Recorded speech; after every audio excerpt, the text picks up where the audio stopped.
الحمد لله نحمده ونستعينه ونستغفره ونؤمن به ونتوكل عليه ونعوذ بالله من شرور أنفسنا ومن سيئات أعمالنا من يهده الله فلا مضل له ومن يضلل فلا هادي له ونشهد أن لا إله إلا الله وحده لا شريك له ونشهد أن سيدنا وسندنا وحبيبنا ونبينا ومولانا محمدا عبده ورسوله أرسله بالحق بشيرا ونذيرا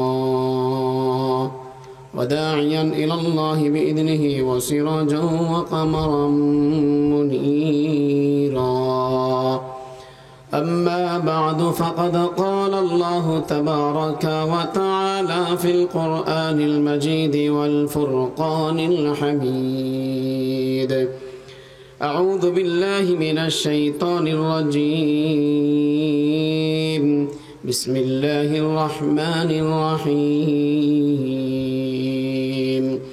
واتقوا يوما ترجعون فيه إلى الله ثم توفى كل نفس ما كسبت وهم لا يظلمون صدق الله مولانا العظيم وجاء في حديث عن أبي هريرة رضي الله تعالى عنه عن النبي صلى الله عليه وسلم قال رسول الله صلى الله عليه وسلم 7 يظلهم الله في ظلة يوم لا ظل إلا ظله إمام عادل وشاب نشأ في عبادة الله عز وجل ورجل قلبه معلق بالمساجد ورجلان تحابا في الله اجتمعا عليه وتفرقا عليه ورجل دعته امرأة ذات منصب وجمال فقال إني أخاف الله ورجل تصدق بصدقة حتى لا تعلم شماله ما تنفق يمينه ورجل ذكر الله خاليا ففاضت عيناه رواه البخاري في جامعه أو كما قال رسول الله صلى الله عليه وسلم وصدق رسوله النبي الكريم ونحن على ذلك من الشاهدين والشاكرين ربنا تقبل منا إنك أنت السميع العليم وتب علينا إنك أنت التواب الرحيم محبة الشتى درود إبراهيم পাঠ করি اللهم صل على محمد وعلى آل محمد كما صليت على إبراهيم وعلى آل إبراهيم إنك حميد مجيد اللهم بارك على محمد وعلى آل محمد كما باركت على إبراهيم وعلى آل إبراهيم إنك حميد مجيد أستغفر الله الذي لا إله إلا هو الحي القيوم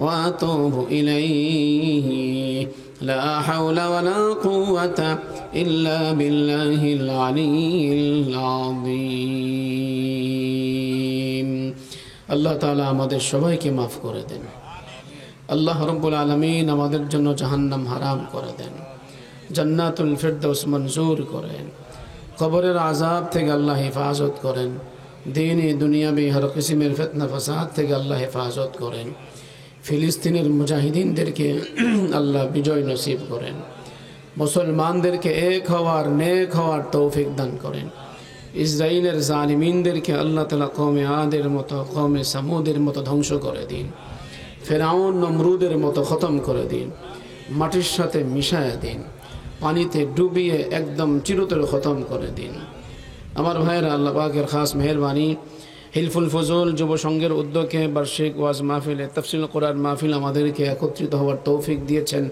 সকলে দিল খুলে কালিমাতুর শুকর আদায় করে আলহামদুলিল্লাহ। আলোচনা হবে খুব সংক্ষিপ্ত আলোচনা, লম্বা আলোচনা করব না, যেহেতু কালকে বিশাল জিম্মাদারি আছে। হ্যাঁ, অনেক বড় জিম্মাদারি। ফজরের পরে গাড়ি নিয়ে গেলে কেউ ঢুকতে পারবে না, রাত্রে গাড়ি নিয়ে ঢুকতে হবে ঢাকায়। এই জন্য লম্বা আলোচনা না, একদম সংক্ষিপ্ত আলোচনা। আমি যে আয়াতে কারিমা তেলাওয়াত করেছি, এই আয়াতটি হযরত হাফিজ হুজুর রহমাতুল্লাহ আলাইহি খুব বেশি পাঠ করতেন। আপনারা কি দেখছেন হাফিজ হুজুরকে? দেখেন না অনেকে। আল্লাহ, আমি ছোটবেলায় দেখছি হাফিজ হুজুর রহমাতুল্লাহ আলাইহি এই আয়াত অনেক বেশি পাঠ করতেন। এবং হযরতের খলিফাদের মধ্যে যিনি একজন প্রফেসর ছিলেন, যাকে সকলে আল্লামা বলতেন, ছিলেন তিনি বুয়েটের প্রফেসর, কিন্তু নাম হলো আল্লামা প্রফেসর হামিদুর রহমান সাহেব রহমাতুল্লাহ আলাইহি। তিনিও এই আয়াত খুব বেশি পাঠ করতেন শাইখের অনুকরণে। এই আয়াত হলো কোরআনে মাজিদের সর্বশেষ আয়াত। তাহলে আল্লাহ তাআলা যে আয়াত দ্বারা কোরআনে মাজিদকে শেষ করবেন সেটা অবশ্যই গুরুত্ব রাখেন। কি বলেন, কথা ঠিক কিনা বলেন? তো এই আয়াতের গুরুত্ব বেশি না কম? কেন? পুরা 30 পারার খোলাসা। কেন আল্লাহ 30 পারা নাজিল করলেন? এরা খোলাসা, সর্বশেষ কথা। তো সর্বশেষ আয়াত নাজিল করলেন কি শব্দ দিয়া? ওয়াত্তাকু ইয়াওমান, ওয়াত্তাকু ইয়াওমান, ওই দিনকে তোমরা ভয় করো। ওই দিনকে ভয় করতে বলছেন। তুরজাউনা ফীহি ইলাল্লাহ, যেদিন তোমাদেরকে ফেরত নেওয়া হবে। ওই দিনকে ভয় করো যেদিন তোমাদেরকে ফেরত নেওয়া হবে। এর অর্থটা কি? আমরা যেখান থেকে আসছি সেখানে আবার ফেরত যাব, ঠিক কিনা বলেন? যাব কিনা ফেরত? আসছি কার কাছ থেকে, যাব কার কাছে? এই জন্য মুসলমান যখন কেউ মারা যায় তখন কি পাঠ করে? ইন্না লিল্লাহি ওয়া ইন্না ইলাইহি রাজিউন, ঠিক কিনা? আমরা কার যাব, কার কাছে যাব? কি জাহিবুন বলেন না, রাজিউন বলছেন। আসছি তো সেখান থেকে। কি বাক্যটা বললেন? কোথায় থেকে আসছো খেয়াল করো। যেখান থেকে আসছো সেই দিনের কথা ভুলে যেও না। ওই দিনকে বেশি বেশি ভয় করো, ওই দিনের কথা স্মরণ করো। ওয়াত্তাকু ইয়াওমান তুরজাউনা ফীহি ইলাল্লাহ। কেন পাঠাইলেন দুনিয়াতে? আল্লাহ পাক রব্বুল আলামিন পরবর্তী আয়াতের পরবর্তী অংশের মধ্যে বলে দিলেন, সুম্মা তুওয়াফা কুল্লু নাফসিন মা কাসাবাত ওয়া হুম লা ইউযলামুন। যা কিছু দুনিয়াতে তোমরা করছো সবগুলোর বদলা দেওয়া হবে, হিসাব দেওয়া হবে। কি কি করছো একটা হিসাব কিন্তু মিস যাবে না। বুঝে থাকলে বলুন তো, এখানে আমরা যা করি সব হিসাব দিব কার কাছে? নেকি করেছ, নেকির বদলা পাবা। বদি করেছ, বদির বদলাও পাবা। সুম্মা তুওয়াফা কুল্লু নাফসিন মা কাসাবাত, প্রত্যেকটা মানুষ যা কিছু করেছে। ওহুম লা ইউযলামুন, যারা পরিমাণ জুলুম করা হবে না, অন্যায় করা হবে না, বিচার করা হবে না। যতটুকু পাও না ততটুকু বুঝাই দেওয়া হবে, হিসাব বুঝিয়ে দেওয়া হবে। কত কঠিন কথা আল্লাহ পাক বললেন। আমরা যদি একটি আয়াতের নসিহত কবুল করি তাহলে আমাদের জন্য চলা সহজ, ঠিক কিনা? ওয়াত্তাকু ইয়াওমান তুরজাউনা ফীহি ইলাল্লাহ সুম্মা তুওয়াফা কুল্লু নাফসিন মা কাসাবাত ওয়া হুম লা ইউযলামুন। অতএব আমরা ভয় করব কোন দিনকে? আখিরাত। আখিরাত, মৃত্যুর পর আখিরাত শুরু হয়ে যাবে। কথা ঠিক না? ঠিক বলেন, ঠিক কিনা? আখিরাতের জন্য প্রস্তুত হতে রাজি আছি? সবাই রাজি ইনশাআল্লাহ? بل تؤثرون الحياة الدنيا والآخرة خير وأبقى। আরে তোমরা তো দুনিয়ার জীবন কি প্রাধান্য দাও, অথচ দুনিয়ার জিন্দেগিটা হলো ক্ষণস্থায়ী জীবন, আর আখিরাতের জীবনটা হলো স্থায়ী, চিরস্থায়ী। খায়রুন খায়রুন, দুনিয়ার চেয়ে অনেক উপকার আখিরাত। ওয়া আবকা, আখিরাত বাকি থাকবে, দুনিয়া বাকি থাকবে না, দুনিয়া শেষ হয়ে যাবে। কুল্লু মান আলাইহা ফান, যা আছে পৃথিবীতে সব শেষ হয়ে যাবে। দুনিয়ার জন্য যারা করবে তারা দুনিয়ার মধ্যেই শেষ, কিন্তু আমার জীবন তো দুনিয়া না, আমার জীবন আসল আখিরাত। কথা ঠিক না বেঠিক? আসল জীবন কোনটা? সবাই বলেন কোনটা? মাশাআল্লাহ মাশাআল্লাহ। আমি একদম শর্টকাট, লম্বা আলোচনা করব না। 2 নম্বর আয়াত পাঠ করলাম। 3 নম্বর আয়াত, يعلمون ظاهرا من الحياة الدنيا وهم عن الآخرة هم غافلون। يعلمون ظاهرا من الحياة الدنيا। আমি আয়াতে কারিমার মাধ্যমে আপনাদেরকে কথাগুলো বলার উদ্দেশ্য হলো, আমার কথার মধ্যে ভুল হতে পারে, আল্লাহর কথার মধ্যে কোনো ভুল নাই। ওয়ামান আসদাকু মিনাল্লাহি কিলা ওয়ামান আসদাকু মিনাল্লাহি হাদিসা। আল্লাহর কথার চেয়ে দামি কথা আর কার হতে পারে? আল্লাহর কথার চেয়ে সত্য কথা পৃথিবীর কারো হতে পারে না। এজন্য আল্লাহর কথা দিয়ে ওয়াজ করলে বেশি ফলদায়ক হয়। কথা বললে তো লম্বা হয়ে যাবে, সংক্ষিপ্ত বলার চেষ্টা করব। রাসূল আরবি সাল্লাল্লাহু আলাইহি ওয়াসাল্লাম একদিন মক্কা শরীফে বসা ছিলেন। এমন সময় উতবা ইবনে রবিয়া সমস্ত কুরাইশ বংশের কিছু যুবকদেরকে নিয়ে বসা ছিল। উতবা ইবনে রবিয়া বলল, মুহাম্মদ ওখানে বসা একা একা, তার সঙ্গে কেউ নাই, আমি যাই তার সঙ্গে কথা বলবো, তাকে বোঝাবার চেষ্টা করব। তাকে ভয় দেখাইলাম, কাম হয় নাই। এবার তাকে দুনিয়ার লোভ দেখাবো, সুন্দরভাবে বুঝিয়ে তাকে আমি নিয়ে আসার চেষ্টা করব। যাও যাও যাও যাও, তুমি বললে হইতে পারে মুহাম্মদ ফিরে আসবে আমাদের ধর্মের দিকে। এবার উতবা ইবনে রবিয়া নবীজির কাছে যে বলতে শুরু করলো, হে মুহাম্মদ ভাতিজা, আমি তোমাকে কিছু কথা বলবো, তুমি আমার কথা মানবে কিনা, আমার কথা শুনবে কিনা? নবীজি বললেন, যা বলবেন আমি সব কথা মনোযোগ সহকারে শুনবো। নবী চিন্তা করলেন, আগে শুনি পরে কথা বলবো, আগে শুনবো পরে কথা বলবো। নবীজি সাল্লাল্লাহু আলাইহি ওয়াসাল্লাম কথাগুলো মনোযোগ সহকারে শুনতে শুরু করলেন। সে বলতে শুরু করলো, মুহাম্মদ তুমি যেই ধর্মের কথা বলছো, এক আল্লাহর কথা, আমাদের মূর্তির বিরুদ্ধে তুমি কথা বলো। মুহাম্মদ তোমার যা লাগে সব দিব, টাকা লাগে টাকা দিব, নেতৃত্বে যাও আমরা আমাদের নেতৃত্ব দিয়ে দিব। সবচেয়ে সুন্দরী নারীর প্রয়োজন হয়, সুন্দরী নারী তোমাকে আমরা দিয়ে দিব। নারী দরকার দিব, সুন্দর নারীর প্রয়োজন দিব। মাল দরকার মাল দিব, নেতৃত্ব দরকার নেতৃত্ব দিব। তাও আমাদের প্রভুর, আমাদের যে মূর্তি আছে লাত ও জামানাত, এদের বিরুদ্ধে কোনো কথা বলতে পারবে না। এই ভাই আপনারা যান কেন? বসেন। এ ছাত্র যাও কোথায়? বসো। হ্যাঁ, এ কি বসলে বসো, কেউ দাঁড়াবেন না, বসেন। আমরা এখানে কেউ উঠা বসা করলে বয়ান করবো না, ছেড়ে দিব। হ্যাঁ, 4 বছর ঘুরে আজকে বছর আনছে, বিশেষ করে আপনি মনে করেন তো চলে আসছি, এত ফাও মনে করছেন? হ্যাঁ, আমরা মাদ্রাসার শিক্ষক, এলোমেলো করবেন বয়ান ছেড়ে চলে যাব। কেন এলোমেলো করেন? কোনো ছাত্র যদি প্রতিদিন ক্লাস করতে হয়, আর আমরা ওয়াইজ না, আমরা মুদারিস মাদ্রাসার অনেক কষ্ট করে বহুত রিকোয়েস্ট করে আনা হয়েছে। হ্যাঁ, কেন আপনারা 1 ঘন্টা বয়ান করবো, আপনারা কেন এলোমেলো করেন? তামাশার জায়গা, আল্লাহর কথা বলতেছি, এর চেয়ে দামি কথা আর কি আছে? আর কথা বলেন না কেন? ঠিক কিনা? হ্যাঁ, এলোমেলো করলে আর জীবন আসবো না, শেষ। ওয়াজের জায়গা বহুত আছে, বহুত মানুষ ওয়াজ শোনার জন্য পাগল হয়ে বসে থাকে। শুনবেন না তো চলে যাব, যারটা শুনবেন তাকে ডাক দিয়ে নিয়ে আসেন। বুখারী শরীফে হাদিসে আছে, যদি ওয়াজ শুনতে না চায় বাদ দিয়ে দাও, করবা না, আগে চুপ করাও। ঠিক আছে ইনশাল্লাহ? হ্যাঁ, এলোমেলো করবেন না, একদম কেউ উঠা বসা করবেন। উঠা বসা করলে আমি কথা বলতে পারবো না, আটকে যাব। উতবা ইবনে রবিয়া নবী আলাইহিস সালামকে অনেক বুঝাইল, নরম, নারী দরকার দিব, টাকা দরকার দিব, নেতৃত্ব দরকার দিব, প্রধানমন্ত্রী বানাবো, রাষ্ট্রপ্রধান বানাবো, কিন্তু আমাদের মূর্তির বিরুদ্ধে কথা বলা যাবে না। নবীজি বললেন, চাচা আপনার কথা কি শেষ? ভাতিজা শেষ। এবার আমার কথা কি আপনি শুনবেন? এখন তো কথা, আমার কথা যেহেতু মুহাম্মদ শুনছে, তো মুহাম্মদের কথা শুনতে হবে না?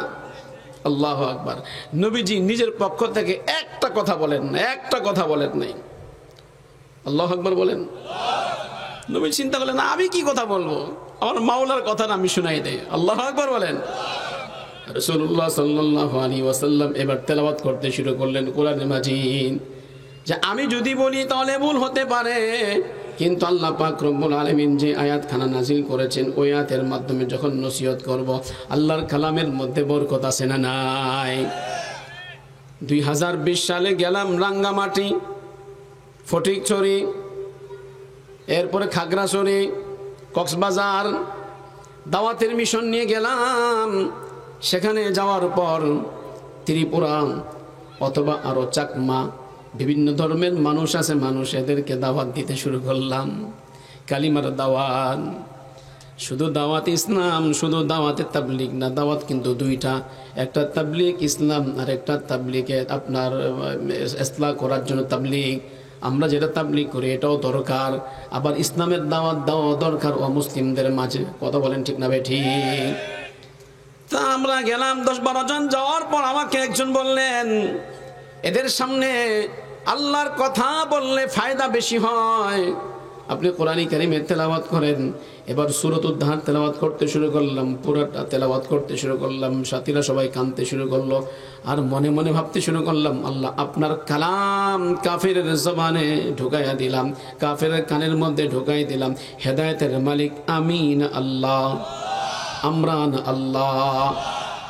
কেউ যদি বলি হেদায়েতের মালিক আল্লাহ না, হেদায়েতের মালিক মানুষ, তার কথা মানা যাবে না? যাবে না? আমি ফতোয়া দিব না, সেগুলো হিসাব আছে। এবার আপনারা বলবেন, কেউ যদি বলে হেদায়েতের মালিক আল্লাহ না মানুষ, তাহলে তার ফতোয়া মানা যাবে? আরো যদি মানা যাবে।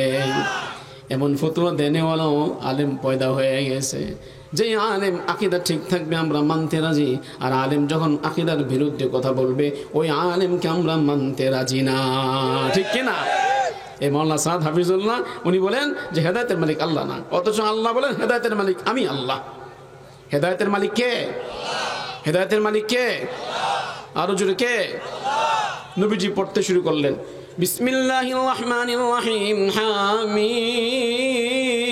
তানজিলুম মিনার রহমানির রহিম, কিতাবুন ফুসিলাত আয়াতু কুরআনান আরাবিয়্যান লিকাওমিন ইয়ালামুন বাশীরান ওয়া নাযীরা ফাআরাদা আকতারুহুম ফাহুম লা ইয়াসমাউন ওয়া ক্বালু কুলুবুনা ফী আকিন্নাতিন মিম্মা তাদউনা ইলাইহি ফী আযানিনা ওয়া ক্বারু ওয়া মিন বাইনিনা مما تدعونا إليه وفي آذاننا وقر ومن بيننا وبينك حجاب فاعمل إننا عاملون قل إنما أنا بشر مثلكم يوحى إلي أنما إلهكم إله واحد فاستقيموا إليه واستغفروه وويل للمشركين الذين لا يؤتون الزكاة وهم بالآخرة هم كافرون إن الذين آمنوا وعملوا الصالحات لهم أجر غير ممنون فإن أعرضوا فقل أنذرتكم صاعقة مثل صاعقة عاد وثمود। এই আয়াত যখন তেলাওয়াত করলেন নবীজি সাল্লাল্লাহু আলাইহি ওয়াসাল্লাম, উতবা ইবনে রবিয়া নবীজির মুখ চেপে ধরলেন, বললেন, ভাতিজা আর তেলাওয়াত করবে না, তেলাওয়াত করবে না। কারণ উতবা ইবনে রবিয়া আরবি তো বুঝে, আরবি গ্রামার জানা আছে, আরবি অর্থ তার জানা আছে। এই আয়াতের মধ্যে আল্লাহ পাক রব্বুল আলামিন যে এই কথা বললেন, আপনি কোরআন তাদের সামনে শোনান। কোরআন শোনাবার পর যারা এরাজ করবে, যারা মানবে না কোরআন, তাদেরকে আপনি ভয় প্রদর্শন করুন। কওমে আদের মতো, কওমে সামুদের মতো, কওমে লূতের মতো অপেক্ষা করো, আল্লাহ আযাব দিয়া ধ্বংস করে দিতে পারে। কথা ঠিক না বেঠিক? এই আয়াত যখন নবীজি তেলাওয়াত করলেন, উতবা ইবনে রবিয়া বুঝে গেছে মুহাম্মদ যেই কথা বলছে মুহাম্মদের কথা না, এই কথা কার? মক্কার কাফেররা পর্যন্ত আল্লাহকে মানে, কোনো সন্দেহ নেই। আল্লাহ যে একজন আছে, মক্কার কাফেররা মানে। দলিল কি? কোরআনে মাজিদের আয়াত। আল্লাহ পাক বলেন, ওয়ালা ইন সালতাহুম মান খালাকাহুম লা ইয়াকুলুন্নাল্লাহ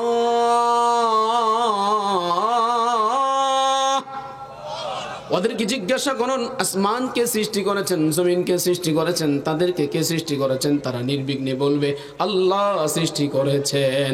ওরা আল্লাহকে মানে কি মানে না। এই জন্য মক্কার কাফির লেখছে লাইসা হাদা মিন কালামিল বাশার, লাইসা হাদা মিন কালামিল বাশার, এটা কোনো মানুষ রচিত কথা হতে পারে না, নিশ্চয়ই আল্লাহ রচিত কথা। ঠিক কি না? বিশ্বাস হয়ে গেছে। ফাইনা আরজু, তা আমরা তো মানি না কোরআন, আমরা তো নবী মুহাম্মদকে মানি না। তবে যে আয়াত তেলাওয়াত করছে নিশ্চয়ই আযাব আসবে। মুহাম্মদ আর পাঠ করবে না, আর পাঠ করবে না, আর পাঠ করবে না। তুমি পাঠ করলে কিন্তু আযাব হয়ে যাবে, আযাব হয়ে যাবে। তুমি আমাদের গোষ্ঠীকে মারবে না। আল্লাহু আকবার বলেন। এতটুকু বিশ্বাস থাকার পর ঈমান আনে নাই। কারণ হেদায়েতের মালিক তো নবী না, হেদায়েতের মালিক কে? আর জুড়ে কে? হেদায়েতের মালিক কে? হাই হাই হাই হাই হাই। যাক ভাই, লম্বা হয়ে যাচ্ছে, সময় কম। একদম শর্টকাট মৌলিক আলোচনা করব। অতএব আল্লাহর কথার চেয়ে দামি কথা পৃথিবীর কারো হতে পারে না। কাজে আল্লাহ আমাদেরকে নসিহত করলেন, সাবধান, দুনিয়ার জিন্দেগিটা আসল মনে করবে না, আসল জীবন দুনিয়া না আখিরাত। আরো জোরে সবাই বলেন মাশাআল্লাহ। এবার একটা প্রশ্ন করব, জবাব দিবেন, আলোচনা এরপরে শুরু করব। প্রশ্ন হলো এই, আপনার বয়স 80 হয়ে গেল, 90 হয়ে গেল। এবার যদি আপনি সেনাবাহিনীতে ভর্তি হতে চান, সরকার কি সেনাবাহিনীতে আপনাকে ভর্তি করবে?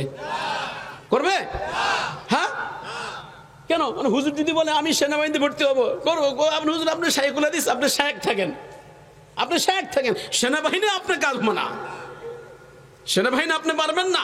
কেন? জওয়ানি দরকার। কথা বলেন না কেন? জওয়ানি ছাড়া কাম হবে? হ্যাঁ, এই যে বিগত সরকারকে নামাইছে বুড়ারা না জওয়ানরা, মারবেন, বুক পেতে দিয়েছে। ওরে বাবা, কি সাহস! কমললে মরলাম। তার মানে যুবকদের ওদের আত্মবিশ্বাসটা অনেক বেশি, যুবকদের স্পিডটা অনেক বেশি, তাই না? যুবকদের স্পিড কি অনেক বেশি, যুবকদের স্পিড কিন্তু অনেক বেশি। মরে যাব, টেনশন নাই, সব মরে যাব, কিন্তু তারপরও নামিয়ে ছাড়বো, মরলে মরলাম, নামিয়ে ছাড়বো। নামাইছো, কথা ঠিক না বেঠি? হ্যাঁ, তো যুবক তো 80 বছর বয়স যদি হয়ে যায়, 90 বছর বয়স যদি হয়ে যায়, সেনাবাহিনীতে নো এলাও, কাম হবে না। আচ্ছা, তো নৌবাহিনীতে, এখানে সমুদ্রে তো আরো বেশি না। আচ্ছা, তা পুলিশ তো মারমুখী অবস্থা, পুলিশ তো না মারলে তো সোজা হয় না। হ্যাঁ, ডান্ডা তো লাগবে, তো ডান্ডা উনি মারবে না, উল্টা ডান্ডা মারতে যে উনি আরো পড়ে যাবে। কথা ঠিক না বেঠি? 80 বছর 90 বছর বয়সে যদি আপনাকে চাকরিতে না নেয়, এতে বোঝা গেল বুড়া হয়ে গেলে চাকরিতে জয়েন দিলে কাম হয় না। ঠিক না? কথা বলেন না কেন? ঠিক। আফসোসের বিষয়। আমার শ্বশুর জান রহমতুল্লাহ আলী বড় আফসোস করতেন। আচ্ছা, যারা বড় বুজুর্গ ছিলেন, আল্লাহ ওয়ালা ছিলেন, আচ্ছা, যাদের কিতাব আমরা পড়ি, বড় রাইটার ছিলেন, ওদের জীবনী দেখেন তো, ওদের জিন্দগি দেন। ইমাম বুখারী রহমতুল্লাহ আলী, ইমাম মোহাম্মদ রহমতুল্লাহ আলী, ইমাম আবু ইউসুফ রহমতুল্লাহ আলী, ইমাম আবু হানিফা রহমতুল্লাহ আলী, ইমাম শাফি রহমতুল্লাহ আলী, ইমাম মালিক রহমতুল্লাহ আলী, ইমাম মুসলিম রহমতুল্লাহ আলী, যত বড় বড় বুজুর্গ, যত বড় বড় মুজাহিদ, যত বড় বড় মুহাদ্দিস, যত বড় বড় ফকি, এরা বুড়া বয়সে কাজ করে না। এরা তো সব বালে ঘর আগ থেকে কাজ শুরু করছে। জওয়ান কালটাই রাতকে রাত জেগে কিতাব লিখতে শুরু করেছেন, রাতকে রাত জেগে তারা মেহনত করেছেন, মুজাহাদা করেছেন। কিন্তু আজকাল আমাদেরকে শয়তান এমন পাওয়া পাইছে, এখন কিসের ইবাদত, এখন কিসের মোতালা? ইবাদত তো হবে বুড়া হয়ে গেলে, দাড়ি পাকলে, নানা হলে, দাদা হলে, চাচা হলে, জেঠা হলে। যখন বুড়া হয়ে যাব, সবাই আমার কাছে আসবে। যখন হাফিজ হুজুর হব, তখন আমি তসবিহ হাতে নিব, তখন আমি তাহাজ্জুদ পড়ব, তখন আমি আল্লাহকে ডাকবো। এটা শয়তানের ধোঁকা। বুড়া বয়সের আমল কবুল হবে না, আমল কবুল হবে জওয়ান কালের আমল করবে যারা, বুড়া কালে না করলেও সওয়াব পাবে তারা। তো আমল কি বুড়া বয়সে না জওয়ান কালে? হ্যাঁ, আফসোসের বিষয়। এটা ছাত্ররা বুঝতেই চায় না, ছাত্ররা যেন বুঝতেই চায় না। সুন্নতের কোনো খবরে নেই, মুস্তাহাবের কোনো খবরে নেই। গুনার গুনাহ, গুনার গুনাহ, আড্ডাবাজি, সব কিছু। তাহলে বুঝে থাকলে বলেন তো, ইবাদত কি জওয়ান কালে না বুড়া কালে? হ্যাঁ হ্যাঁ, সবাই বলেন। আমি 3টা হাদিসের আংশিক পাঠ করব, সময় নেই আমার। এরপরে আমি কোরআন শরীফের কয়েকটা আয়াত তেলাওয়াত করে বয়ান শেষ। এই তো আধা ঘন্টার ভিতরে বয়ান শেষ। যেতে হবে, অনেক কাজ, হুজুরও কাজ আছে, ছাত্ররা তো এর হইতে হবে। আগামীকালকে মাঠে সবাইকে নামতে হবে, একদম বাদ দেওয়া যাবে না। রাজি? কে কে যাবেন না হাত তুলেন। হ্যাঁ, হুজুর ঘোষণা দিচ্ছেন ফিরি ফিরি, সবাই যাবেন তো ইনশাল্লাহ? কারা কারা যাবেন হাত তুলেন ইনশাল্লাহ, নিয়ত করেন। আরে ভাই নিয়ত করেন, হিম্মত করেন ইনশাল্লাহ। নারায়ে তাকবীর, লিল্লাহি তাকবীর। হায় আফসোস, আপনারা বলবেন যে হুজুর আপনারা এই আন্দোলন কেন করেন? এটা আমাদের দায়িত্ব। যে আলেম বলবে না সে আলেম হওয়ার উপযুক্ত না। আলেমকে বলতে হবে। ينفون تحريف الغالين وانتحال المبتلين وتاويل الجاهلين। আলেমদের দায়িত্ব নবীজি বলে গিয়েছেন, যারা কোরআনে কারীমের আয়াতের অপব্যাখ্যা করবে, যারা মূর্খ হবে, যারা কোরআনে কারীম নিয়ে ছিনিমিনি খেলা খেলবে, মিথ্যাচার করবে, ওদের বিরুদ্ধে রদ করা আলেমদের দায়িত্ব, কর্তব্য। যে আলেম দায়িত্ব কর্তব্য পালন করবে না তাকে আলেম বলা যাবে না। হ্যাঁ, খালি বুখারী বুখারী বুখারী, রাওয়াহুল বুখারী রাওয়াহুল বুখারী। হুজুরে নিজে পড়ান, জিজ্ঞাসা ইমাম বুখারী শুরু করছেন প্রতিবাদ দিয়ে, শেষ করছেন প্রতিবাদ দিয়ে। শুরু করলেন কিতাবুল ঈমান।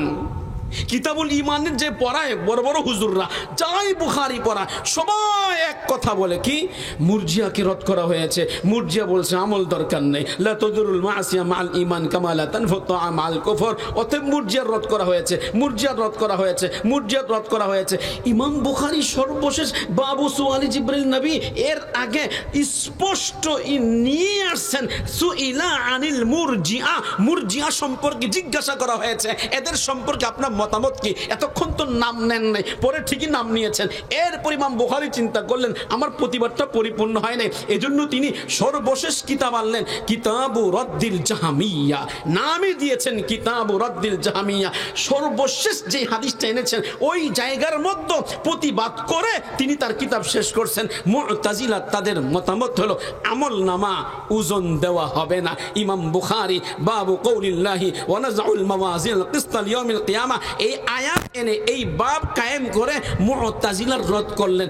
ইমাম বুখারী নিজে প্রতিবাদ দিয়ে কিতাব শুরু করলেন, প্রতিবাদ দিয়ে কিতাব শেষ করলেন। এতে বোঝা গেল ইমাম বুখারী প্রতিবাদ করার কারণে বুখারা থেকে একবার নয়, দুইবার নয়, তিনবার নয়, 4 বার ওনাকে বের করা হয়েছে। এমনকি সর্বশেষ তিনি খারতং এলাকার মধ্যে যখন মৃত্যুবরণ করেন তখন তিনি বলছেন, আল্লাহ আমি যেখানেই যাই ফিতনা হয়, আমার কথার কারণে একটা দুইটা দল হয়ে যায়, আপনি আমাকে উঠায় নেন। এবার তিনি ইন্তেকাল করলেন। এবার আপনাদেরকে আমি প্রশ্ন করব, ইমাম বুখারী এখনো আছে না নাই? কথা বলেন, এখন আছে না নাই? কিন্তু ওনার যুগে ওনার বিরুদ্ধে কথা বলছে কি বলে নাই? উনি প্রতিবাদ করছে কি করে নাই? আরো যদি প্রতিবাদ করছে কি করে নাই? আলেমদের দায়িত্ব প্রতিবাদ করা, যদি দায়িত্ব পালন না করে সে আলেম হওয়ার উপযুক্ত না। অতএব আলেমরা আজকে দায়িত্ব পালন করছে, যারা উলামায়ে কেরামের পথে চলবে না এরা মানুষ না, এরা কলঙ্ক, জাতির কলঙ্ক। আলেমদের সঙ্গে নাই ঠিকানা জাহান্নাম, আলেমদের সঙ্গে যারা থাকবে ঠিকানা জান্নাত। আপনারা কি বিশ্বাস করেন? বিশ্বাস করেন না? আমি দলিল দিব কোরআন শরীফ দিয়া। ওয়ালাম্মা নাজ্জাইনা হুদা ওয়াল্লাযীনা আমানু মাআহু বিরাহমাতিন মিন্না ওয়ালাম্মা নাজ্জাইনা শুআইবা ওয়াল্লাযীনা আমানু মাআহু বিরাহমাতিন মিন্না ওয়ালাম্মা নাজ্জাইনা সালিহা ওয়াল্লাযীনা আমানু মাআহু বিরাহমাতিন মিন্না। নবীকে নাজাত দিয়েছি, তার সঙ্গে যারা, তাদেরকে নাজাত দিয়েছি। এবার আপনাদেরকে প্রশ্ন করব, উলামায়ে কেরাম কার ওয়ারিস? হ্যাঁ, তো নবীকে নাজাত দিলেন, তার সঙ্গে যারা, তাদেরকে নাজাত দিলেন। অতএব ওলামায়ে কেরাম নবীগণের ওয়ারিস। আযাব যদি আসে তো ওলামায়ে কেরামকে আল্লাহ নাজাত দিবেন আযাব থেকে, তার সঙ্গে যারা, তাদেরকেও নাজাত দিয়ে দিবেন। অতএব আলেম ওলামা যেখানে, আমরা আছি সেখানে। কথা ঠিক না বে ঠিক? সবাই কি একমত? আরো জোরে সবাই একমত? আচ্ছা, যাই হোক ভাই, এটা আমি দায়িত্ব পালন করলাম আজকের আগামীকালকের অনুষ্ঠানের জন্য। আল্লাহু আকবার। আল্লাহ আমাদেরকে বুঝার তৌফিক দান করেন। এবার সর্বশেষ কথা হলো, আমরা দুনিয়াতে আসছি কাকে রাজি? কোরআনে মাজিদের মধ্যে আল্লাহ পাক রব্বুল আলামিন যে সমস্ত আয়াত নাজিল করেছেন তার মধ্যে জওয়ানদের কথাও কিন্তু আয়াত নাজিল করেছেন। আমি 3টা হাদিস পেশ করব, 3টা হাদিস আপনারা অনেকেই শুনেছেন। 3টা হাদিসের মধ্যে জওয়ানদের কথা বর্ণিত আছে। 1 নম্বর হাদিস বুখারী শরীফের হাদিস, আবু হুরায়রা রাদিয়াল্লাহু তাআলা আনহু থেকে বর্ণিত। আচ্ছা মাশাআল্লাহ, এই নামটা বলার সাথে সাথে মনে পড়ে গেল সাহাবায়ে কেরাম 16 লক্ষ, তার মধ্যে মাত্র 11,000 সাহাবী হাদিস রওয়ায়াত করেছেন। সবাই কিন্তু হাদিস রেওয়ায়াত করেন নাই। হাদিসের সংখ্যা অনেক অনেক অনেক, রেওয়ায়াতকারী সাহাবীর সংখ্যা 11,000। এই 11,000 সাহাবীকে 3 ভাগে ভাগ করা যায়। 1 নম্বর সাহাবী যারা সবচেয়ে বেশি হাদিস রেওয়ায়াত করেছেন, এদের সংখ্যা মাত্র 7 জন। এবার 7 জন আমি নাম নিব, ছাত্রদেরকে বলবো, এই ছাত্র একটু আসো না, বসো। কেন তারা আসো? বসো, আরে যাও, বসো, জলদি বসো। আমি হ্যাঁ দাঁড়ায় বসো না, ব্যাপারটা কি? এত কষ্ট করে আসলাম তোমাদের জন্য, আর তোমরা এনে দাঁড়ায় থাকো। হলো ছাত্ররা দেখে ওয়াজ ভালো লাগে কিনা, এরপরে বসবো। আরে আজীব মুআমালা। হ্যাঁ, আমার তো ইউটিউব নেই। হ্যাঁ, ইউটিউব তো আমার নিষেধ, ডাইরেক্ট নিষেধ। ইউটিউব থাকলেই বয়ান শেষ, এটা তো শেষ। আমার শেখ ও মুর্শিদ আরিফ বিল্লাহ শাহ আব্দুল মতিন বিন হুসাইন দামাত বরকাতুম করা নিষেধ, ইউটিউব ব্যবহার করা যাবে না। তো শেখের কথা তো মানতে হয়, তাই না? হ্যাঁ, আমি ফটো টটো দিই না, কারণ দিতে গেলে মার খেতে হইব, এই জন্য আমি ফতুয়া দিই না। হ্যাঁ, আমার শায়েক নিষেধ, এটা আমার ফতুয়া, বাস। ফতুয়া টুতো দিব না এখানে। সব জায়গায় সব ফতুয়া দিলে পরে মার খাইতে হয়, পরে খানা বন্ধ হয়ে যাবে, দিয়া খানা সব বন্ধ হয়ে যাবে। আমার ফতুয়া একটাই, আমার শায়েক নিষেধ করছেন, ওস্তাদ যা বলবে ছাত্রকে তা মানতে হবে, পীর যা বলবে মুরিদকে তা মানতে হবে। বলেন কথা ঠিক না বেঠিক? আমি 3টা হাদিস আপনাদের সামনে পেশ করব, ছাত্রদের সামনে পেশ করব 3টা হাদিস। আজকের বয়ান যদি একজন ছাত্র কবুল করতে পারে, তাহলে আজকের বয়ানটা আমার জন্য কামিয়াবির কারণ হবে। ছাত্রদেরকে বলবো, দেখো 3টা হাদিসের মধ্যে নবীজি কি বলেছেন। বুখারী শরীফের রাবি আবু হুরায়রা রাদিয়াল্লাহু তাআলা আনহু, 7 জন সাহাবীর নাম বলবো। আবু হুরায়রা 1 নম্বর, 2 নম্বর আব্দুল্লাহ ইবনে ওমর রাদিয়াল্লাহু তাআলা আনহুমা, 3 নম্বর আনাস ইবনে মালিক রাদিয়াল্লাহু তাআলা আনহু, 4 নম্বর আম্মা জান আয়েশা সিদ্দিকা রাদিয়াল্লাহু তাআলা আনহা, 5 নম্বর ইবনে আব্বাস রাদিয়াল্লাহু তাআলা আনহু, 6 নম্বর জাবির ইবনে আব্দুল্লাহ রাদিয়াল্লাহু তাআলা আনহু, 7 নম্বর আবু সাঈদ খুদরি রাদিয়াল্লাহু তাআলা আনহু।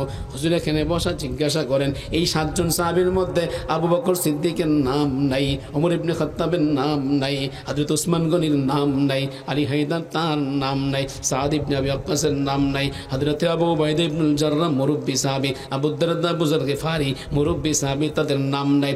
যাদের নাম উল্লেখ করলাম সবগুলো বাচ্চা সাহাবী, সিগারে সাহাবা, ছোট ছোট সাহাবী। আনাস ইবনে মালিক বাচ্চা, ইবনে আব্বাস বাচ্চা, ইবনে জুবাইর বাচ্চা, সব বাচ্চা সাহাবী ছিলেন। কিন্তু হাদিসের ক্ষেত্রে বাচ্চা সাহাবী থেকে সবচেয়ে বেশি হাদিস বর্ণিত, সবচেয়ে বেশি হাদিস রিওয়ায়াত করেছেন আবু হুরায়রা, সবচেয়ে বেশি হাদিস রিওয়ায়াত করেছেন ইবনে ওমর, সবচেয়ে বেশি হাদিস রিওয়ায়াত করেছেন আনাস ইবনে মালিক, সবচেয়ে বেশি হাদিস রিওয়ায়াত করেছেন আম্মা জান আয়েশা সিদ্দিকা, সবচেয়ে বেশি হাদিস রিওয়ায়াত করেছেন জাবির ইবনে আব্দুল্লাহ, সবচেয়ে বেশি হাদিস রিওয়ায়াত করেছেন আবু সাঈদ খুদরি। বাচ্চা সাহাবায়ে কেরামের মেহনতে আল্লাহ তাআলা তাদের হাদিস বর্ণনা বেশি করে দিয়েছেন। চিৎকার দিয়ে বলি সুবহানাল্লাহ।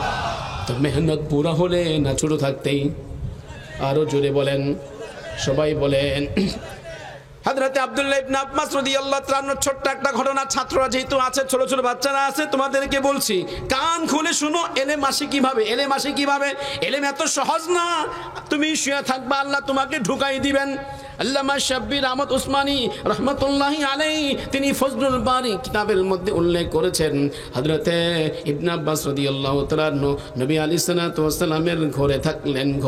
ঘরে থাকার পর হঠাৎ করে যখন রাত্রে ঘুমাইলেন, ঘুম থেকে নবীজি উঠলেন। ওঠার পর মাশাআল্লাহ মাশাআল্লাহ নবীজি মুশকিজার মুখ করলেন, ওযু করলেন, ওযু করে যায় নামাজ বিছিয়ে নামাজ পড়তে শুরু করলেন। ইবনে আব্বাস রাদিয়াল্লাহু তাআলার বয়স কত? 6-7 বছর হবে, এর বেশি হবে না। তিনি চিন্তা করলেন, আমার নবী যখন নামাজ পড়ে আমিও নামাজ পড়ব। এবার তিনি নামাজ পড়ার জন্য মুশকিজার মুখ করলেন। নবীজি যেই তরিকায় ওযু করলেন, তিনিও সেই তরিকায় ওযু করলেন। ওযু করার পর নবীজির বাম পাশে দাঁড়াইলেন। প্যারা নবী সাল্লাল্লাহু আলাইহি ওয়াসাল্লাম কান ধরে টান দিলেন, টান দিয়ে ডান পাশে নিয়ে আসলেন। ছাত্ররা খেয়াল করে শোনো, ছাত্ররা খেয়াল করে শোনো। আমার মন চায় ছাত্রদেরকে বসে বসে আমি এগুলা বলি, বলি, এগুলো বলি, আর এদের মেজাজটা আমি ঠিক করি। তার কারণ ছাত্রদের মেজাজ এখন বিগড়ায় গেছে। এখন যদি জিহাদের বয়ান দেয়, নরাইবাগ মাদ্রাসায় একটাও ছাত্র থাকবে না, সব আমাকে নাজবে নিয়া, কারণ এরা জিহাদি চেতনাই একদম উজ্জীবিত। জিহাদের কথা বললে নারাই তাকবীর, আর ইবাদতের কথা বললে নাই নাই নাই, আপনি জান সুফি হয়ে গেছেন। ইবাদতের কথা বললে বলে সুফি, জিহাদের কথা বললে নারাই তাকবীর। একটাও ঠিক না, ওইটাও দরকার, এটাও দরকার। কথা ঠিক না বেঠি? জিহাদ কেন? ইবাদতের জন্য। জিহাদ কেন? ইবাদতের জন্য। ইবনে আব্বাস রাদিয়াল্লাহু তাআলা আনহুকে নবী টানেন ডান দিকে, ইবনে আব্বাসকে নবী টানেন নবীজির সমান সমান। নবী যত টানে ইবনে আব্বাস যত তত পিছনে, তত পিছনে। একবার টানলেন পিছনে চলে গেলেন, আবার টানলেন পিছনে চলে গেলেন।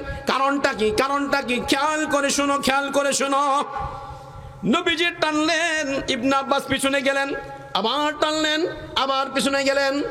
নামাজের মধ্যে তো কথা বলা যায় না। নামাজ যখন শেষ হয়ে গেল, নবী প্রশ্ন করলেন, মা বালুকা ইয়া ইবনা আম্মি আনা জালতুকা হাজাই ফাতাখলিফুনি। আমি তোমাকে আমার সমান সমান করি, তুমি পিছনে কেন যাও, কেন যাও? ইবনে আব্বাস রাদিয়াল্লাহু তাআলা আনহু ঐতিহাসিক একটা উত্তর দিলেন, ঐতিহাসিক উত্তর দিলেন। এটা কিন্তু এখন নাই, এটা কিন্তু এখন নাই। আস্তে আস্তে মিটমাট হয়ে যাচ্ছে, একদম ধূলিসাৎ হয়ে যাচ্ছে। ইবনে আব্বাস রাদিয়াল্লাহু তাআলা আনহু ঐতিহাসিক উত্তর দিলেন। তিনি বললেন, আওয়া আওয়া ইয়ামবাগি লিআহাদিন, আওয়া ইয়ামবাগি লিআহাদিন আইয়ুসাল্লিয়া মা হাযাইকা ওয়া আনতা রাসূলুল্লাহ। আওয়া ইয়ামবাগি লিআহাদিন আইয়ুসাল্লিয়া মা হাযাইক ওয়া আনতা রাসূলুল্লাহ। আল্লাহু আকবার, और जो अल्लाहु अकबर। ये बच्चा है लेकिन कच्चा नहीं है, ये बच्चा तो पक्का है। দেখা যায় বাচ্চা, আসলে কি বাচ্চা না পাকা? আরো জোরে বলেন। তিনি জানেন কি বললেন? নবীজি বললেন, ইবনে আব্বাস আমি তোমাকে টান দিয়ে আমার সমান সমান করি, আমার সমান সমান করি, আর তুমি পিছনে যাও। কারণটা কি? একবার দুইবার বারবার করলে তো আমলে কাসির হয়ে যাবে। এটা কিন্তু নফল নামাজ, তাহাজ্জুদের নামাজ, নফল নামাজ কিন্তু তাহাজ্জুদের নামাজ 2-4-5 জন কিন্তু একসাথে ডাকাডাকি ছাড়া নামাজ হইতে পারে। এই নিয়ে অনেক ইখতিলাফ মতভেদ আছে, এটা আমি যাব না, আমার মূল উদ্দেশ্যটা না। এবার নবীজি বললেন, মা বালুকা, কি হলো তোমার, কি হলো? আমি তোমাকে টান দিয়া আমার সমান সমান দাঁড় করাই, তুমি পিছনে যাও। এবার ইবনে আব্বাস বললেন, বয়স মাত্র 6 থেকে 7। আল্লাহ রাসূল, পৃথিবীর কোন মানুষের কি জায়েজ আছে? এটা কি মুনাসেব, এটা কি জায়েজ আপনার সমান সমান দাঁড়াবে? অথচ আপনি রাসূলুল্লাহ, আদব কি নাই, আদব কি নাই? আপনার সমান দাঁড়ানো আমার কাছে জায়েজ মনে হয় না। অতএব আমি আপনার সমান দাঁড়াই নাই, এই কারণে যদি দাঁড়াই তাহলে বেয়াদবি হবে। বেয়াদবি হয়ে গেলে আনতাহবাত আমালুকুম ওয়া আনতুম লা তাশউরুন, নবীর সঙ্গে বেয়াদবি হয়ে গেলে আমল সব শেষ হয়ে যাবে। আল্লাহ রাসূল, এই জন্য আমি পিছনে দাঁড়াইলাম, আপনার থেকে 1 কদম পিছনে দাঁড়াইলাম। এবার নবীজি কেমন খুশি হয়ে গেলেন, আয় আয় আয় কাছে আসো। এটা তো বাচ্চা না, এটা তো অনেক বড়। যদিও বয়স 6, যদিও বয়স 6, কিন্তু তার মেধা তো অনেক বেশি। আসো কাছে, আসো কাছে আসো। কাছে টেনে এনে বুকের সঙ্গে ইবনে আব্বাসকে লাগিয়ে একটা চাপ দিলেন। 3টা দোয়া দিয়ে নবীজির যে এলেমগুলো আল্লাহ পাক সিনার মধ্যে দিয়েছিলেন, তার থেকে কিছু এলেম সোহবতের মাধ্যমে সিনার ভিতরে ঢুকাইয়া দিলেন। সুবহানাল্লাহ, আরো জোরে সুবহানাল্লাহ। সবাই বলেন সুবহানাল্লাহ।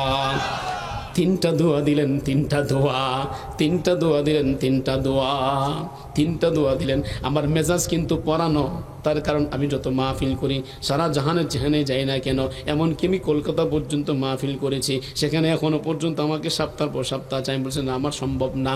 ওখানে যেয়েছি, বিমানে এসেছি, বিমানে ঘন্টা থেকে উঠে বিমানে উঠলাম, আবার এসে ঘন্টা এসে করলাম। আমার বাবা তখন জীবিত ছিলেন। আব্বাকে বললাম, আব্বা জান আমি তো কলকাতা 24 পরগনা গিয়েছিলাম, শেখুল আরব ওয়াল আজম সৈয়দ মদনী রহমতুল্লাহ আলী, ওনার একজন খলিফা শামসুল হক সাহেব রহমতুল্লাহ আলী, ওনার বাড়ির মাদ্রাসায় মাহফিল, কারণ আমি যখন ইন্ডিয়া যাই ওনার মাধ্যমে আমি গিয়েছিলাম। আচ্ছা, ঘন্টা থেকে গেলাম, এসে আবার ঘন্টা করেছি, শুধুমাত্র একজন শাইখের নসিহতের কারণে আজকে ওয়াজ করি। সেই শাইখ হলেন যার কাছে আমি 8 বছর ছিলাম, তিনি হলেন শামস আল্লামা শাইখুল হাদিস আল্লামা শেখ সন্দীপী হুজুর রহমতুল্লাহি আলাইহি। হযরতের কাছে আমি ছিলাম 8 বছর। যেদিন আমি বিদায় নিয়ে চলে যাই, আব্বাকে বলেন এতে বড় বয়ানি হবে, একসময় আসবে, এতে ওয়াজ করবে, এতে দেওবন্দে পাঠান। হুজুর ভিসা তো হয় নাই, আমি পাঠাবো, ভিসার দরকার নাই, আমি এতে পাঠাই দিব দেওবন্দে। সন্দীপীর ভাষায় বললেন, সন্দীপী হুজুর রহমতুল্লাহ আলী আমাকে দেওবন্দে পাঠাইলেন আর বললেন এতে ওয়াজ করবে। হুজুরের ওই কথার কারণে আজকে ওয়াজ মাহফিল করি, আর কিছু না। কথা ঠিক না ঠিক?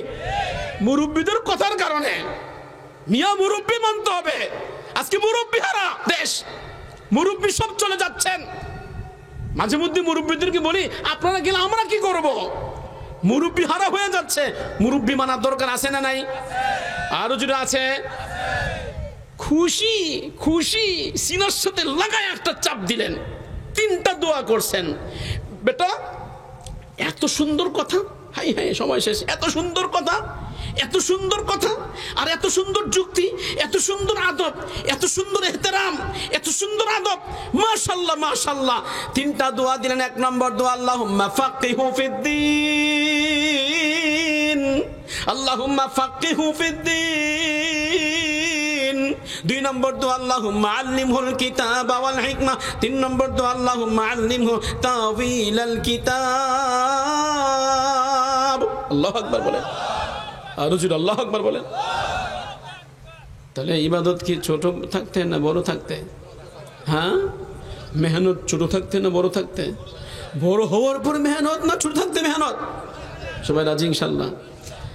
ওই ছাত্রদের কারণে আমি এই ওয়াজটা করছি। আজকে আমার আলোচ্য বিষয় ছিল না, ছাত্ররা বসা তো, এই জন্য ছাত্রদের প্রতি খেয়াল করে ওই যে কয়েকজন ছাত্র আসছে, এই জন্য ওদেরকে এটা শোনাই দিলাম, বুখারীর তাকরিরটা করে দিলাম। হ্যাঁ, বুখারী পড়বা অনেক পরে, আজকে তাকরিরটা শোনাই দিলাম। বুখারী শরীফের এই সবক আছে, অতএব আদব দরকার আছে না নাই? বড় যা বলবে তা মানতে রাজি আছি ইনশাল্লাহ।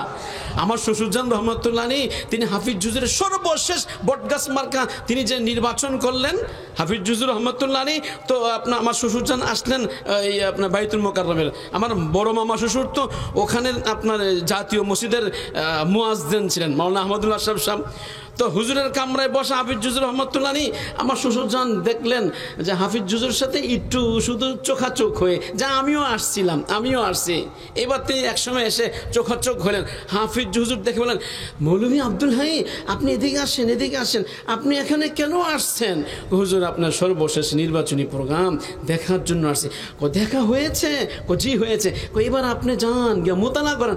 আপনার কাম এটা না, যাদের কাম তারা আমার সাথে আছে, আপনার কাম মোতালা করা, আপনি চলে যান। তিনি বলেন সাথে সাথে আর দেরি করে নাই, মুহূর্তেই আমি চলে গেলাম কামনাঙ্গিচর। আর কোনোদিন নির্বাচনী কোনো প্রোগ্রামে আমি আর যাই নাই, কারণ হাফিজ জুজুল আমার মুরব্বী ছিলেন। মুরব্বী থাকার কারণে তিনি যা বলেছেন তা মেনেছি। আল্লাহু আকবার বলেন, আরো জোরে আল্লাহু আকবার বলেন। আমরা কি মানতে রাজি আছি ইনশাআল্লাহ? হ্যাঁ, চিঠি লিখলেন, মৌলভী আব্দুল হাই খত মিলতে হি চলে আনা। আমার শ্বশুরজান আমি নিজে শুনছি, একবার না বহুবার শুনেছি। তিনি তখন মুলতানে শরীফ কাশ্মীরি রহমতুল্লাহ আলী ওনার শাগরেদ ছিলেন। এই চিঠি পাওয়া মাত্র 1 সপ্তাহ পরীক্ষার বাকি আছে। হযরত হাফিজ হুজুর নে ইয়ে খত লিখা है, খত মিলতে হি চলে আনা। তখন শরীফ কাশ্মীরি বললেন, আচ্ছা वो तो हकीमुल उम्मत मुजद्दिद मिल्लत शाह अशरफ अली थानवी रहमतुल्लाह अलैह के बहुत बड़े खलीफा हैं, बहुत बड़े बुजुर्ग आदमी हैं, बहुत तिलावत करने वाले हैं। अच्छा उन्होंने ये फरमाया। तुम्हारे शायक हैं, चलो चलो तुम्हारा इम्तिहान मैं पहले ही ले लेता हूँ और नंबर दे दूंगा, और चलो चलो तुमको लेकर मैं कराची जाऊंगा। बस मुल्तान থেকে পরীক্ষা নিয়ে নাম্বার দিয়ে সনদপত্র সব দিয়ে নবতে হযরতকে নিয়ে করাচি আসলেন। আসার পরে শুনলেন বাংলাদেশে পাকিস্তান থেকে বিমান আপডাউন বন্ধ হয়ে গিয়েছে, এখন যাত্রীবাহী বিমান চলে না, এখন চলে সব মিলিটারি বিমান চলে, আর্মিদের বিমান চলে। 1971 সালের কথা বলছে, স্বাধীনতার সময় কথা বলছে। তখন তিনি চিন্তা করলেন বাংলাদেশে যাওয়া বন্ধ, আর তো যাওয়া যাবে না, এখন কি করা যায়? जाओ जाओ जाओ मुफ्ती शफी अली रहमा के पास जाओ और जाके ये ख़त भेज दो, ये ख़त दिखा दो, हाफिज जो हुजूर ने ये ख़त भेजा है और मेरा नाम कहना ताकि मुफ्ती शफी तेरे लिए एक टिकट का इंतज़ाम कर दे। मुफ्ती शफी अली रहमा যখন হাফিজ হুজুরের চিঠি দেখলেন, শরীফ কাশ্মীরের সুপারিশ পাইলেন, সাথে সাথে তিনি একটা চিঠি লিখলেন, इस बच्चे को जैसे भी हो बांग्लादेश में पहुंचाने के लिए एक टिकट दिलवा दीजिए। मुफ्ती शफी अली रहमा सील मोहर मेरे বিমান বন্দর নিয়ে গেলেন। বিমানের অফিসারকে যখন দিয়ে দিলেন, বিমান অফিসার বললেন, মিয়া तुम तो बहुत चालाक आदमी हो, मुफ्ती शफी का खत लेके आया, जाओ जाओ तुम বিমান में उठ जाओ। এবার বিমানে ওঠার পর দেখলেন একজনও যাত্রী নাই, যতজন যাত্রী সবাই মিলিটারি, সবাই হলো আপনার আর্মি অফিসার, সবাই যুদ্ধের জন্য বাংলাদেশে আসতেছেন। একমাত্র যাত্রী একজন, তিনি আল্লামা আব্দুল হাই পারপুরি রহমাতুল্লাহ আলাইহি হাফিজ হুজুরকে কেমন মানছেন। অতএব যারা মুরব্বীকে মানবেন তারা বড় হবেন, যারা মুরব্বী মানবে না তারা বড় হতে পারবে না। কথা ঠিক না বেঠিক? আরো জুড়ে কথা ঠিক না বেঠিক? আল্লামা আব্দুল হাই পারপুরি তার খলিফা আল্লামা আব্দুল মালিক সাহেব দামাত বরকাতহুম, তার খলিফা আল্লামা আবু তাহের মেজবাহ সাহেব দামাত বরকাতহুম একজন জাতীয় মসজিদের খতিব হয়ে গেলেন। আরেকজন মাশাআল্লাহ মাদানী নিসাবের প্রবর্তক আল্লামা আবু তাহের মেজবাহ দামাত বরকাতহুম আল্লামা আব্দুল হাই পারপুরি রাহমাতুল্লাহ আলাইহি হাফিজ হুজুরকে মানছেন, সবচেয়ে যুগের শ্রেষ্ঠ বড় আলেম, তাকে মানতে বাধ্য। অতএব ছাত্র ভাইদেরকে বলবো, মানো তো মানেগা, नहीं मानोगे तुमको कोई नहीं मानेगा, थक्का के पाला हुआ कुत्ता भी नहीं मानेगा। ये मेरी बात नहीं है, ये मेरे दादा शेख आरिफ बिल्लाह शेखुल अरब वल अजम सैयद मदनी रहमतुल्लाह अलैहि का मक़ूला है। मानते राजी আছি ইনশাআল্লাহ? সবাই বলেন আমিন। এটা ছিল ছাত্রদের এক বয়ান। এবার আপনাদের বয়ান শেষ করি, আমার বয়ান শেষ, 5 মিনিটে বয়ান শেষ করে দিব, কারণ আমার হুজুরও কাজ আছে, আমারও কাজ আছে। হ্যাঁ, আমারও তারা, হুজুরও তারা। এই শুনেন, 3টা হাদিস একটু খেয়াল করে শুনেন। 7 শ্রেণীর ব্যক্তি আরশে আজিমের ছায়ার নিচে ছায়া পাবে। বুঝে থাকলে বলুন তো কয় শ্রেণীর ব্যক্তি? কয় শ্রেণীর ব্যক্তি? নাম্বার 1 ইমামুন আদিলুন, ন্যায়পরায়ণ শাসক। 2 নম্বর অশাবুন নাশা ফি ইবাদাতিল্লাহি আযজা ওয়া জাল্লা। নবীজি সাল্লাল্লাহু আলাইহি ওয়াসাল্লাম সর্বপ্রথম কিন্তু ন্যায়পরায়ণ বাদশার কথা বললেন, শাসকের কথা বললেন। 2 নম্বর যুবকের কথা বললেন, যেই যুবক ইবাদতের মধ্যে মত্ত থাকে, ইবাদতের মধ্যে তার মনটা ঝোঁকা থাকে। যুবক যদি ইবাদতের মধ্যে মত্ত থাকে, ওই যুবক আরশে আজিমের ছায়ার নিচে ছায়া পাবে। তাহলে বুঝে থাকলে বলুন তো, যুবক বয়সে ইবাদত করা দরকার আছে না নাই? যুবক বয়সে ইবাদত করবে যারা, আরশে আজিমের ছায়ার নিচে ছায়া পাবে তারা। সুবহানাল্লাহ। कर जवानी में इबादत काहिनी अच्छी नहीं, जो बुढ़ापा आ गया कुछ काम बन पड़ती नहीं। जवानी दर मस्ती जवानी जवानी। আরে ভাই, আরে বুঝলে ওই ছাত্র উঠে গেছে, সব ভুলে গেছে, দেখছেন? হ্যাঁ, ওই উঠে গেলে, হ্যাঁ হ্যাঁ, এই সব ভুলে যায়, দেখছেন? একজন উঠে গেলে আর সবকে পড়াইতে পারি না, সবকে একজন অধিক থাকায় সব ভুলে যায়। ওই একজন ছবি তুলতেছে, সব ভুলে গেছে। কি এক মেজাজ হয়ে গেছে আমাদের, মেজাজটা খুব খারাপ, বাজে মেজাজ, এটা খুব বাজে মেজাজ। একজন এলোমেলো করলে সব এলোমেলো হয়ে যায়। হ্যাঁ হ্যাঁ হ্যাঁ, উফ, আল্লাহ হেফাজত করেন, বলেন আমিন। আরো জোরে আমিন। যে জোয়ান কালে ইবাদত করতে হবে, রাজি আছি ইনশাল্লাহ? হাসুরের ময়দানে 5টি প্রশ্ন করবে, এর মধ্যে একটা, জওয়ান কাল কোন পথে ব্যয় করছো? হ্যাঁ, যৌবন কাল কোন পথে ব্যয় করছো? আরেক হাদিসের মধ্যে আছে 5 জিনিসের কদর করো 5 জিনিসের আগে, এর মধ্যে একটা জওয়ান কালের কদর করো বুড়া কালের আগে। ঠিক আছে? এই জন্য যুবকদের উদ্যোগে মাহফিল। যুবক ভাইরা কি ইবাদত করতে রাজি আছে ইনশাল্লাহ? হ্যাঁ, ফজর নামাজটা জামাতে পড়তে রাজি? যুবকরা বলেন, যুবকরা রাজি ইনশাল্লাহ? বলেন আমিন, বলেন আমিন। ওই দিন মুফতি শফি আলী রহমান একটা তাফসির এটা বলে শেষ, লাহুম আজরুন গায়রু মামনুন, লাহুম আজরুন গায়রু মামনুন, লাহুম আজরুন গায়রু মামনুন। এর দুটো তাফসির করেছেন। এর মধ্যে একটা তাফসির আমার খুব ভালো লাগছে, আমি সাথে সাথে সূরাতুল ফাতিহা পড়ে বক্সাই দিছি। কোনো আলেমের কোনো কথা শুনলে যদি ভালো লাগে সাথে সাথে আমি সূরাতুল ফাতিহা পড়ে বক্সাই দিই। আমার এটা নিজাম, আমার উস্তাদের কাছ থেকে শিখছি এটা। শিখে আপনাদেরকে বলেন, মানে কি দামি কথা বলছেন। একজন মানুষ বুড়া হয়ে গেছে অথবা জওয়ান, নিয়মিত সে একটা আমল করে, নিয়মিত আমল করে, একদিনও বাদ দেয় না, একদিনও বাদ দেয় না, ছোট্ট একটা আমল নিয়মিত করে, নিয়মিত করে, নিয়মিত 5 ওয়াক্ত নামাজ জামাতে পড়ে, নিয়মিত 100 বার লা ইলাহা ইল্লাল্লাহ পাঠ করে। হঠাৎ অসুস্থ, হাসপাতালে ভর্তি, সেন্স ঠিক নাই, এখন এই মানুষটা ইবাদত করতে পারছে না। লাহুম আজরুন গায়রু মামনুন। যে মানুষটা নিয়মিত আমল করে, যে মানুষটা নিয়মিত ইবাদত করে, অসুস্থ হওয়ার কারণে যদি করতে না পারে, মহান আল্লাহ তাআলা ফেরেশতাকে বলবেন, ও ফেরেশতা, এই বান্দা যদিও আমল করতে পারছে না, তার আমল নামায় আমল করার সওয়াবটা লিখতে থাকো, লিখতে থাকো, লিখতে থাকো, লিখতে থাকো। সুবহানাল্লাহ। আরো জোরে বলেন, আরো জোরে সুবহানাল্লাহ।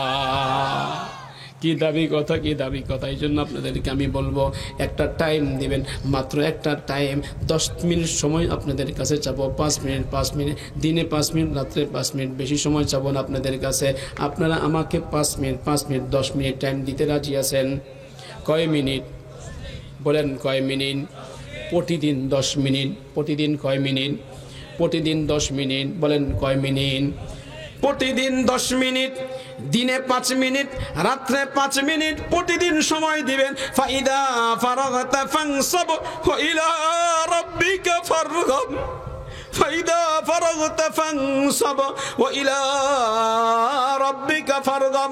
বিবির জন্য সময় হয়, মাহফিলের জন্য সময় হয়, সবকের জন্য সময় হয়, আন্দোলন করার জন্য সময় হয়, বাজার করার সময় হয়, সব কিছুর সময় হয়, কিন্তু আমার মাওলাকে সময় দেওয়ার মতো সময় হয় না।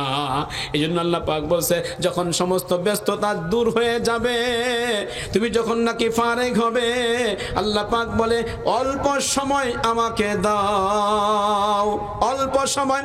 আমি বেশি না, সকালে 5 মিনিট, সন্ধ্যায় 5 মিনিট দিলে কি হবে? দিলে ফায়দা। ফায়দার কথা বলি, আলোচনা শেষ করব। সকালে 5টা মিনিট সময় দিবেন আল্লাহকে, আর রাত্রে 5টা মিনিট সময় দিবেন আল্লাহকে। দিনে 24 ঘন্টা, অর্থাৎ দিনে ফজর থেকে নিয়ে মাগরিব পর্যন্ত, এর ভিতরে যে কোনো একটা সময় আপনি আল্লাহকে দিবেন। নফল সময়, নফল সময়, এটা হলো প্রাইভেট। প্রাইভেট ফরজ তো পড়তেই হবে, রোজা তো রাখতেই হবে, হজ তো করতেই হবে, যাকাত তো দিতেই হবে, পর্দা তো করতেই হবে, জিনা তো করাই যাবে না, চুরি তো করাই যাবে না, ডাকাতি করাই যাবে না, মিথ্যা কথা বলা যাবে না, চুগলখড়ি করা যাবে না, আলেমদের বিরুদ্ধে চলা যাবে না, চুগলখড়ি করা যাবে না, অন্যের দিকে তাকানো যাবে না, অন্যের হক নষ্ট করা যাবে না। ফরজ যেগুলো সেগুলো বাদ দিয়া, অজিব যেগুলো সেগুলো বাদ দিয়া, সুন্নত যেগুলো সেগুলো বাদ দিয়া, মাত্র 5টা মিনিট সময় আপনি আল্লাহকে দিবেন। আল্লাহকে দিয়ে কি বলবেন? মাত্র 5টা মিনিট সময় চোখটা বন্ধ করে, দুনিয়ার কেউ আপনার সাথে নাই, আন তা'বুদাল্লাহ কান্নাকা তারাহু ফাইন লাম তাকুন তারাহু ফাইন্নাহু ইয়ারাকা, আন তা'বুদাল্লাহ ফাইন্নাকা তারাহু ফাইন লাম তাকুন তারাহু ফাইন্নাহু ইয়ারাকা।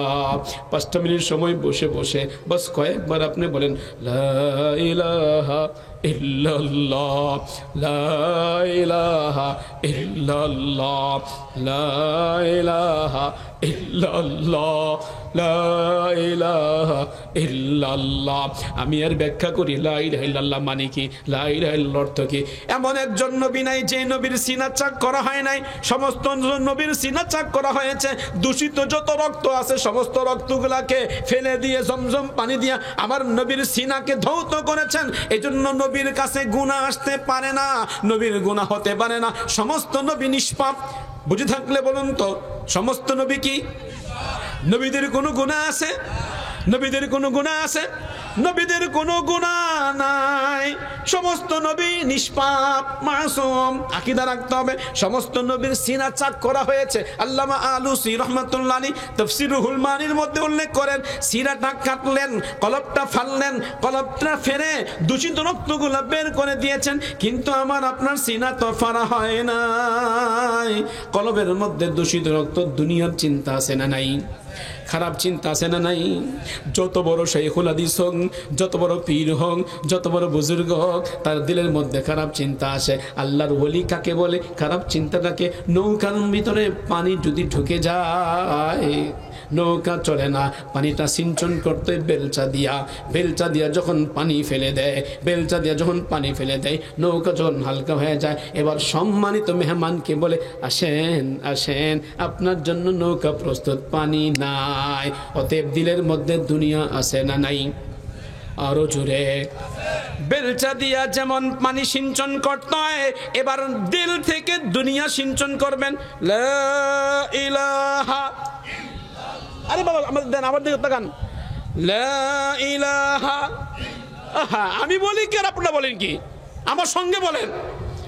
এই যে কলবের দিকে তাকান। লা ইলাহা, তার মানে কি?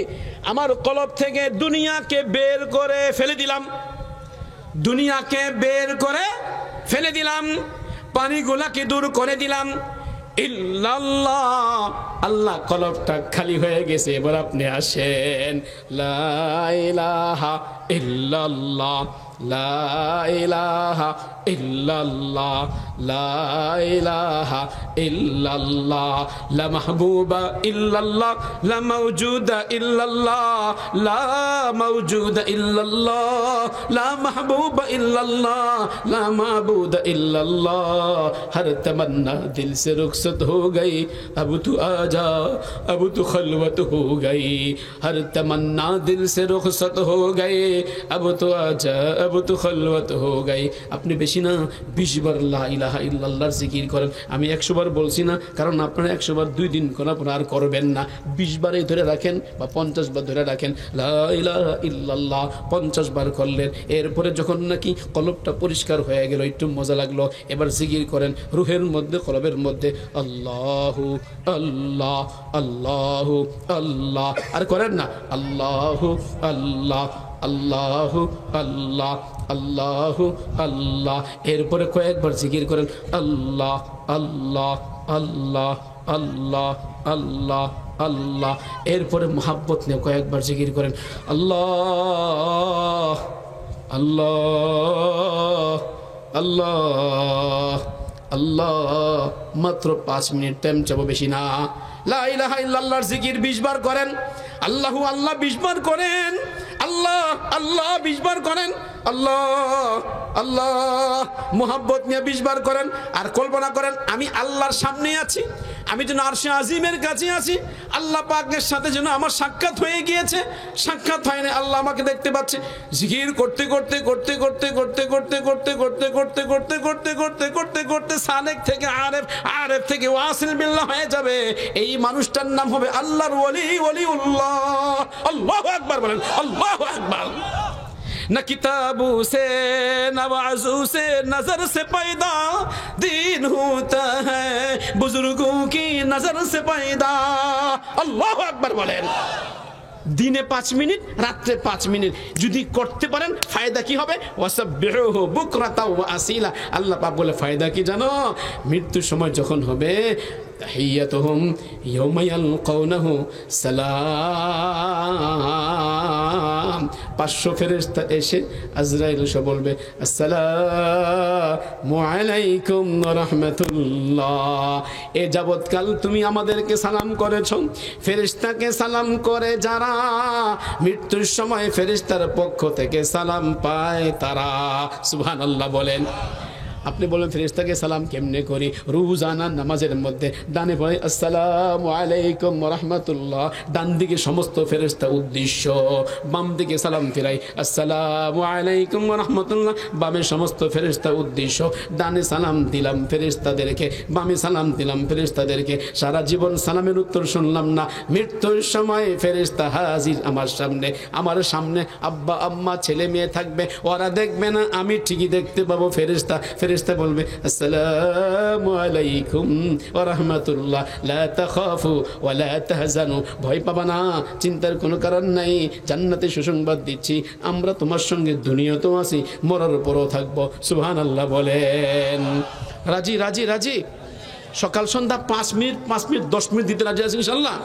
এই নফল টাইম 5টা মিনিট সব কিছু থেকে গাফিল হয়ে, একদম ফারেক হয়ে, সব কিছু থেকে ফারেক হয়ে সির্ফ 5 মিনিট 10 মিনিট টাইম দিবেন। এক সময় 12 তাসবিহ ছিল, 6 তাসবিহ ছিল, এখন আমরা আরো শর্ট করলাম, 12 তাসবিহ দরকার নাই। আল্লাহুম্মা বারিক আলা মুহাম্মাদ ওয়া আলা আলি মুহাম্মাদ কামা বারাকতা আলা ইব্রাহিম ওয়া আলা আলি ইব্রাহিম ইন্নাকা হামিদুম মাজিদ।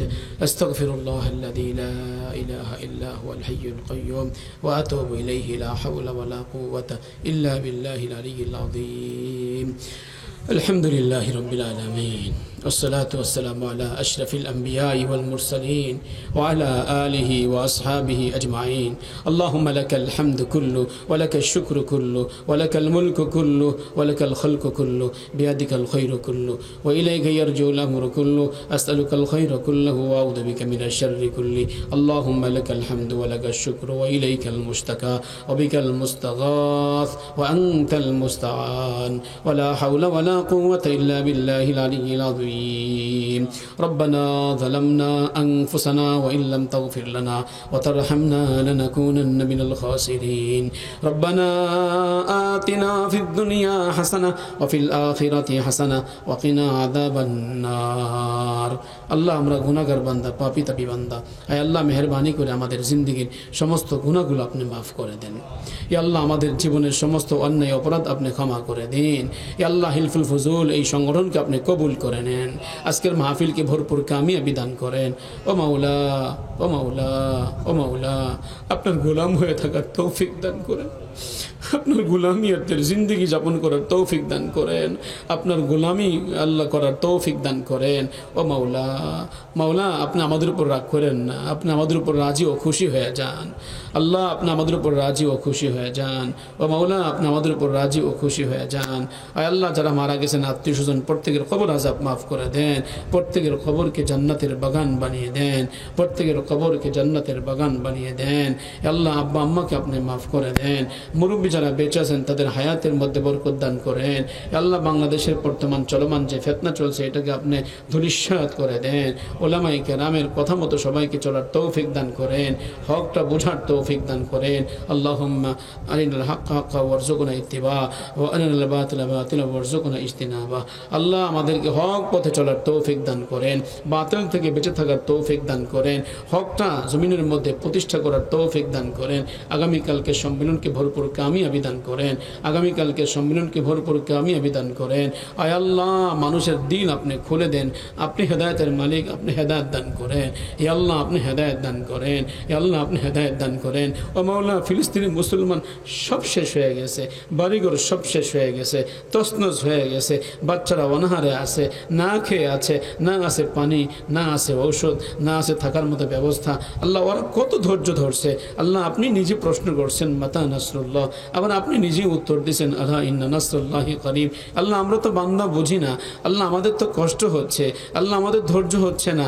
আল্লাহ মেহেরবানি করে বদরের যুদ্ধে যেমন ফেরেশতা দিয়ে সাহায্য করেছেন, ফিলিস্তিন লেবাননে আল্লাহ বদরের যুদ্ধের মতো ফেরেশতা পাঠায় আপনি সাহায্য করেন। আল্লাহ মুসলমানদেরকে বিজয় নসিব করেন, আল্লাহ মুসলমানদেরকে বিজয় নসিব করেন। আমাদেরকেও জিহাদে শরীক হওয়ার তৌফিক দান করেন, আমাদেরকেও শাহাদাত বরণ করার তৌফিক দান করেন, শহীদি মরণ নসিব করেন, শহীদি মরণ নসিব করেন। আমরা যদি সেই আল্লাহ তরতিবে না উঠতে পারি, আল্লাহ আমরা যদি সেই শাহাদাতের মৃত্যু আমাদের ভাগ্যে যদি না থাকে, আল্লাহ কমসে কম আমাদের সন্তানদেরকে মুজাহিদ হিসাবে কবুল করে নেন, সন্তানদেরকে আপনি শহীদি মরণ দান করেন। আল্লাহ বংশের মধ্যে জিহাদের জজবা আপনি পয়দা করে দেন। হাদিসের আল্লাহ হাদিসের ইলম বাকি রাখেন, তাফসীরের ইলম বাকি রাখেন, কোরআন ও হাদিসের জ্ঞান আপনি বাকি রাখেন। এই আল্লাহ ইয়ারিসুনি ওয়া ইয়ারিসু মিন আলি ইয়াকুব, জাকারিয়া আলাইহিস সালাম যেমন দোয়া করেছেন, আমরাও দোয়া করছি, আপনি আমাদের সন্তানদেরকে ইলমের ধারক বাহক হওয়ার তৌফিক দান করেন।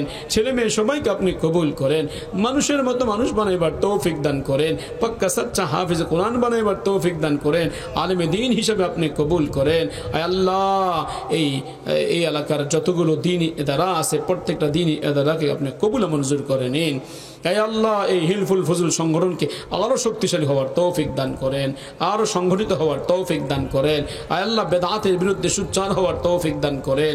আয় আল্লাহ অনৈতিক যত কার্যকলাপ রয়েছে, অনৈসলামিক কার্যকলাপ, সমস্ত কার্যকলাপের বিরুদ্ধে সোচ্চার হয়ে বেদাতকে দূর করার, ইসলামকে সুন্নতকে জিন্দা করার তৌফিক দান করেন। ইত্তেবাই সুন্নত, ইত্তেবাই শরীয়তের উপর আমাদেরকে পাবন্দি হওয়ার তৌফিক দান করেন। আল্লাহ আমাদের দোয়া মুনাজাত আপনি কবুল করে নিন। আল্লাহ ঋণগ্রস্তদের ঋণ পরিশোধ করার তৌফিক দান করেন, হালাল রিজিকের ব্যবস্থা আপনি করে দেন। আমিন সুম্মা আমিন। ওয়া সাল্লাল্লাহু তাআলা আলা খায়রি খালকিহি মুহাম্মাদিন ওয়া আলা আলিহি ওয়া আসহাবিহি أجمعين سبحان ربك رب العزة عما يصفون وسلام على المرسلين والحمد لله رب العالمين.